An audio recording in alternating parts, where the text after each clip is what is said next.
Okay, ladies, here we go. Sorry, my phone is not very stable right now. Oh, I'm scared. I'm so sorry. It's not working. Hold on. I had it propped up kind of weird. Okay. I did once upon a time have a tripod that I could mount my phone in and do this, and it was very secure and it was wonderful. And then we took a trip and I suspect I lost it. So I gotta get a new one. So sorry about that. Pretty awkward intro. Hey, I'm finally live, okay? So I had some pretty major malfunctions. Hey, Jan. I had some pretty major malfunctions, honestly, trying to get this going tonight. My husband and I both use the same desktop computer at home, and so old girl gets pretty tired from time to time. So I ended up actually having to unplug it completely, giving it a little bit of a rest, plugging it back in, being real gentle to her, saying nice things, patting her a little bit, it's gonna be all right. I need you. Come on, don't let me down, kind of thing. So we're here, we're live, we're ready to go. All right. So, sorry about that. So, in my notes, in what I'm going to talk to you about tonight, I actually titled this, "The Joke is on You." And I didn't put that on the post, on the title, because I felt like it might be perceived as rude. And that's not my intent at all, ever. But I kind of disciplined myself a little bit in these notes, okay? And so I'm going to share it with you ladies, and I'm a little nervous, so forgive me in advance. That's not what I mean. It's just something that I am extremely passionate about because I have had to learn the hard way. And I very much want to help you ladies not have to learn the hard way, okay? So let's get started, all right? So something that this is one of those things that I actually have gotten on here and I have talked about before. Actually, I actually went through my notes from the last time that I talked about this to kind of refresh and make sure that I wasn't crazy, and I had actually talked about it.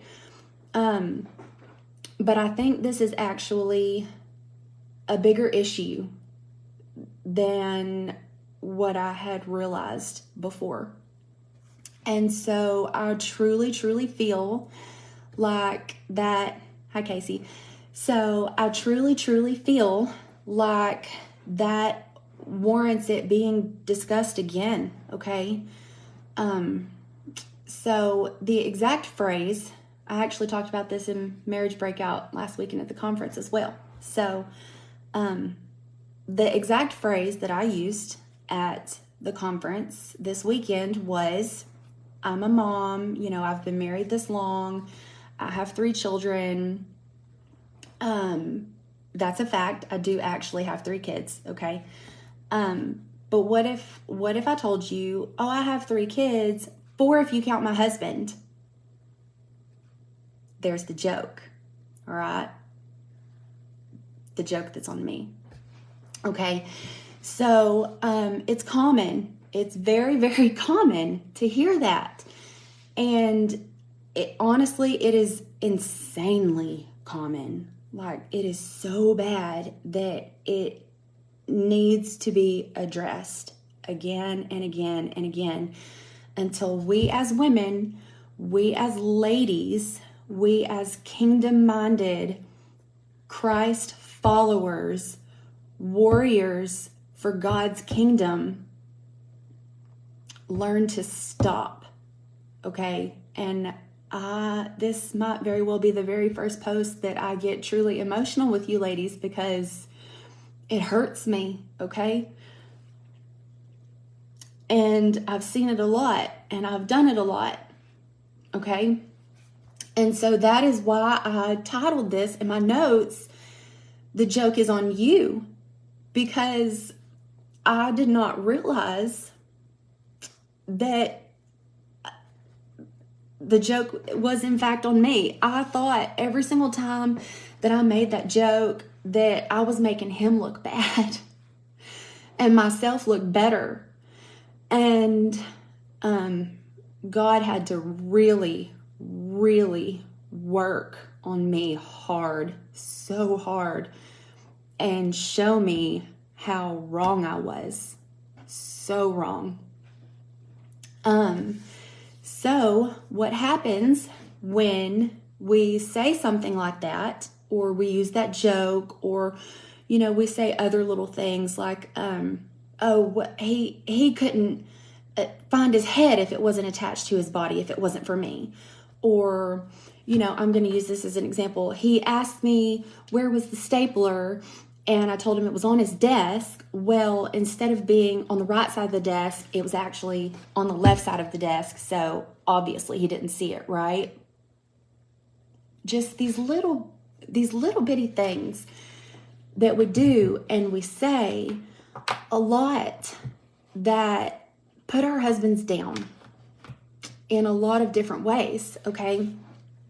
What you're actually doing, what I was actually doing when I said those things or when I displayed that behavior was I was spiritually castrating my husband, okay? I'm not going to go into what actually does it mean to be castrated. We all have access to the internet and Google. If you are unclear what the word castrate means, please look it up. It is not a pleasant process, okay? At all. But what we are doing when we do that is we are spiritually castrating our husbands, okay? It is secretly. So even if you're saying these things and your husband is not present and we're thinking, well, he's not here, he doesn't know, it can't hurt him, right? Wrong, okay? When you're doing it, hi Lena, when you are doing that, and especially if he's not there, if he's not present to prove otherwise or defend himself with his actions or attitude or whatever, you are then secretly behind his back stripping him of his leadership, of his authority in your marriage, first of all, in your home, all around in general, and with your kids, his kids, yours, mine, and ours. It doesn't matter, okay? It is spiritually castrating and stripping him of his leadership and his authority in every area of his life, okay? Because a fact that I had to deal with was my husband, number one, is not my biggest and oldest child that will always require the most supervision. He's not, okay? That's not who he is. He's a grown man, all right? And another fact that I had to deal with is that he does provide for me. So there's number one, okay? I mean, that's a big one that he does that my children don't do.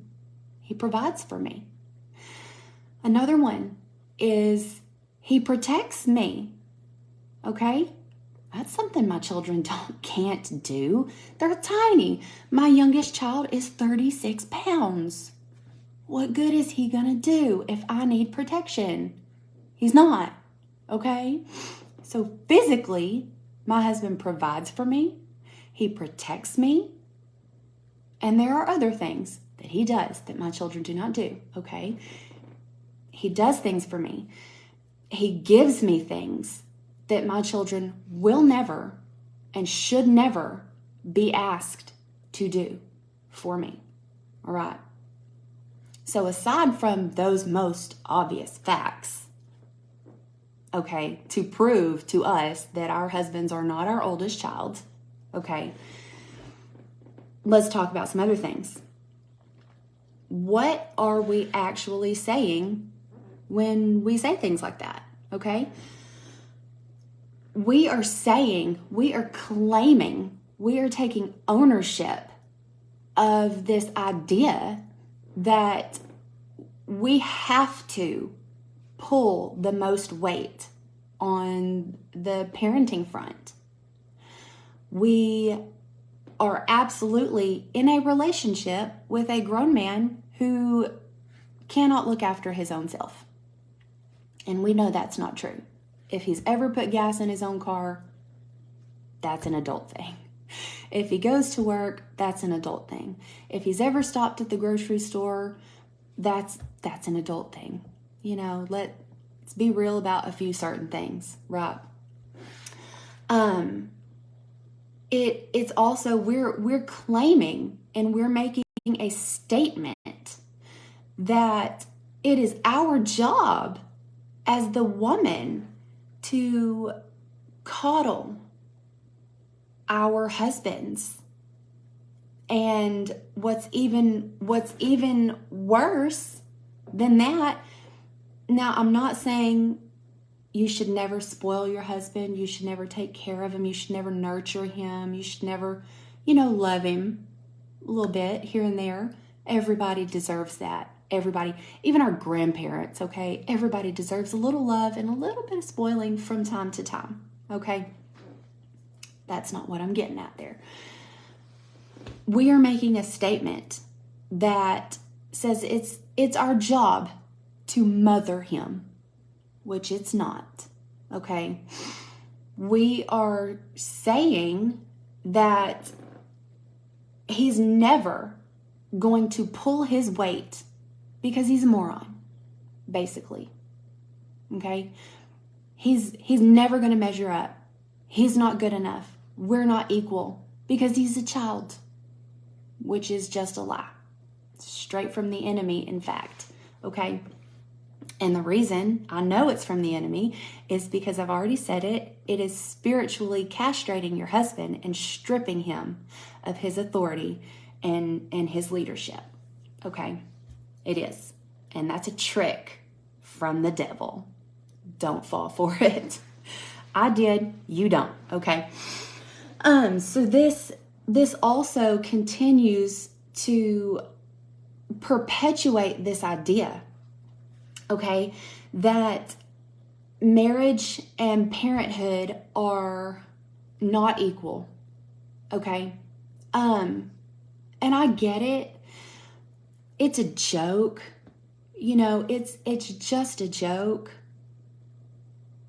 But we cannot, as Christian women who are trying to be continually better every single day, baby step takers, okay, every single day, we cannot continue to think that the things that we say and the jokes that we make have zero repercussions, okay?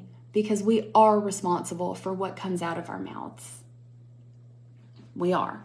And just the idea that we would have to just stay on top of our husbands to just get anything done the same way that we might have to do that to our children it's kind of mind-blowing, because we don't. So I'll tell you a little secret, okay, about self-esteem and the mind and self-worth, okay? And it's kind of like in a parable-ish form, okay? So stay with me through it. let's think of it like a dog, for example, okay? You can absolutely whip a dog into submission to you. You can. You can break their spirit. You can break their ability to question their own authority and whether or not what they want to do is the right thing to do, because you have whipped that out of them, okay? So eventually, you can do that to your husband. Eventually, you will have a husband that has submitted to you, and he will follow your every command, but he will do no more, okay? He will be as good as a dog. He will follow commands, and he will expect treats and nothing else. He will sit, he will stay, he will shake hands, and he will expect tummy scratches. That's it. That's all he's going to be good for, okay? So, he will stop thinking for himself. He will stop displaying any... there was a bug. He will stop displaying any kind of autonomy whatsoever. So that means he will stop taking initiative on daily tasks. He will stop taking out the trash because he doesn't know if it's the right time or the right way or the right bag or whatever, or he's tying the knot correctly. He will stop helping the kids get dressed because what if he puts them in the wrong clothes? Then you'll grow.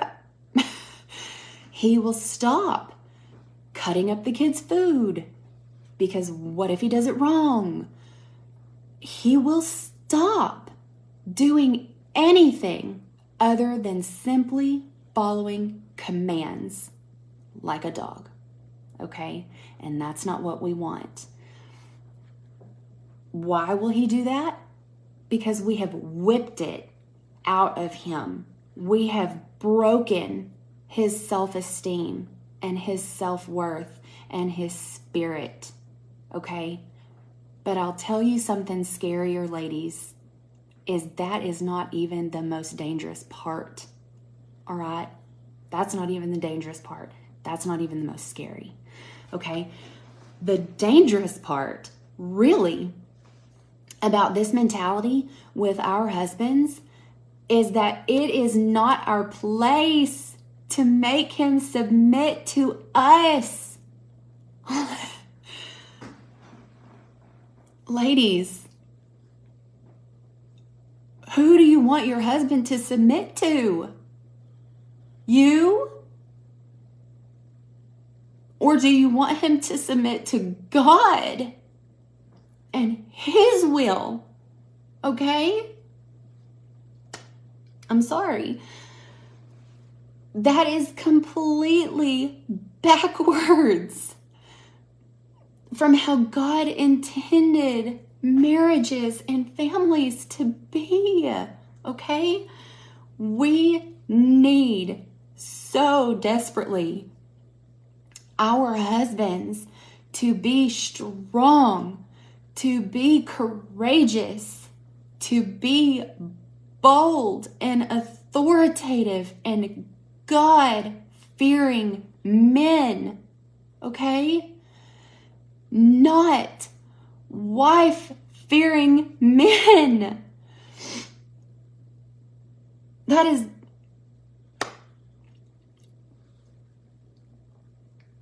okay? So, we cannot expect our husbands to be in submission to us 6 days a week, for example, and then show up to church on Sunday morning and say, God, I give my husband to you. I just want your will for his life. I I want you to lead him to make our family the best. You are contradicting yourself, okay? Kind of like Lexi was talking about on Monday. What you have given to God, don't take it back, all right? You cannot take it back and then expect God to bless it. It's not how that works. I say that a lot, ladies. It's just not how that works, okay? Give your husband to God. Tell him that he is powerful, that he is authoritative, that he is able and he is capable and he is smart. And you trust him and you believe in him and you are on his side through thick or thin, okay? And you know, what is so wonderful about our husbands is that they will believe us. They will believe what we tell them every time. Okay? So if you tell him that every decision that he makes is stupid and unnecessary and inconvenient and a joke and an inconvenience and a burden, and you treat him like he's a child to you, he will believe you. Without a doubt, because you're the most precious thing to him. Outside of his kids, of course. But you are the most cherished, honored possession that he has. So why would he not believe you when you tell him those awful things? Mine did. Mine believed me. So it is our job, it is our duty, it is our calling, ladies, to tell our husbands who and what they are. And a child is not one of them. A joke is not it. A burden is not it. An inconvenience is not it. Okay? What they are is our leaders, our protectors, our earthly physical providers. They are strong. They are anointed. They were created by God to lead us and our families in the best way that they can. And the way that they're going to do that is with a helper, okay, not a slave master. They are going to do that with a helper who lifts him up when he needs it, when he is weak, when he is struggling, when he has failed, when he has forgotten. Wow, really sorry. I told y'all at the beginning I might actually get emotional, and I did. When they have failed, when they have forgotten, when they are unsure of themselves, when they are confused, when they are lost, when they are broken, when they need to be healed. It is our job to lift them up in their moments of weakness, not tear them down further, okay? So I'm begging you ladies, I'm begging, really, all of you ladies, learn from my mistakes, please, okay? I know that this might possibly have felt like being disciplined a little, and that's probably what it was. Definitely to me, most definitely to myself, promise. Reminding myself of this every day, because I need reminding every day. And it takes work. to override that default mode that we have as women. It takes real work along with supernatural help, okay? Because I'm telling you, you can rebuild your husband. Maybe he's been broken down. That's okay. You can rebuild him into what God called him to be, not what you said he was. You can build him up into what you know he can be and not what you accidentally let slip out of your mouth, okay? And if this means that you or I, all of us, have to change, have to be radically transformed in order to do that, in order to be that for our husbands, then so be it, okay? What do you have to lose to gain a powerful, authoritative, and victorious man of God for your husband? What do you have to lose? Nothing, okay? So if we have to change in order to build them up into their true calling, then do it, ladies. Just like Alina, you're taking the words out of my mouth. Just like Casey said Friday night at the conference, God changed me first.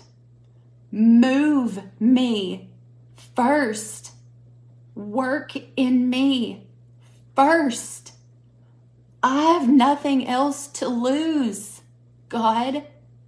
I decided to put this in my own hands, and I ruined it, and I broke it, and I boogered it all up. So change me first. Deal with me first. Here I am, willing for you to mold into whatever you want me to be so that my husband can be whom you want him to be, whomever you want him to be. Okay? It's a lot, ladies, but I'm telling you, this mentality of these jokes tearing down our husbands are not getting us anywhere, because the joke is on us when we do that, okay? It's not on him. That's a reflection of our hearts. The words that come out of our mouths are a direct reflection of what we have in our hearts. So we have got to change first. It takes bravery, ladies, but I think you can do it, okay? I love y'all very much.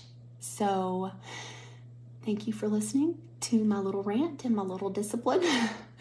It hurt me, I promise. So it wasn't just all at you guys. This was a reminder to Brittany as well. I love you ladies so very much. And I am counting on all of you ladies to keep pushing me in the right direction and to keep pushing other ladies in the right direction and to hold each other accountable and responsible for the way that we are treating our husbands and the way that we are building them up or tearing them down, because it starts and ends with us, okay? So, all right, it is quite late after 10 o'clock. I am going to let you ladies go, and I'll see you very soon, and I love you all so very much.